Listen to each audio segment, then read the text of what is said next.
शवाल की 7वीं तारीख को जैसे जैसे हम रमजान की रोशनी को आगे लेके जाते हैं, कुरान से एक नर्म आवाज आती है, ए ईमान वालो, अल्लाह को कसरत से याद करो।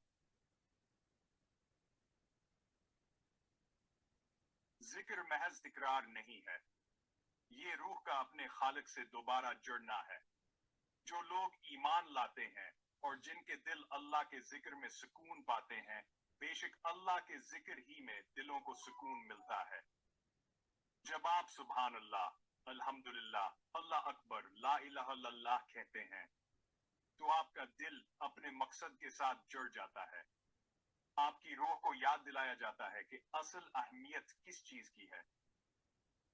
अल्लाह सूरा बकरा में वादा फरमाता है कि बस तुम मुझे याद रखो, मैं तुम्हें याद रखूंगा। मेरे शुक्र गुजार बनो और मेरा इनकार न करो।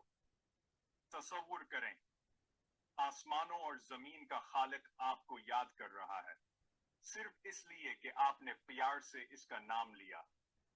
नबी करीम सल्लल्लाहु अलैहि वसल्लम ने एक हदीस कुदसी में फरमाया, जो मुझे अपने दिल में याद करता है, मैं उसे अपने पास याद करता हूँ, और जो मुझे एक मजलिस में याद करता है, मैं उसे एक बेहतर मजलिस में याद करता हूँ।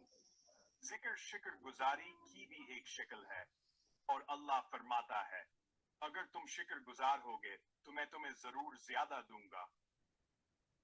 तो आज और रमजान के बाद हर रोज अपनी जबान को अल्लाह के जिक्र से तर रखें। जिक्र को मसरूफ औकात में अपना लिंगर, तूफानों में अपना सुकून और अमन की तरफ वापसी का पिल बनाएं।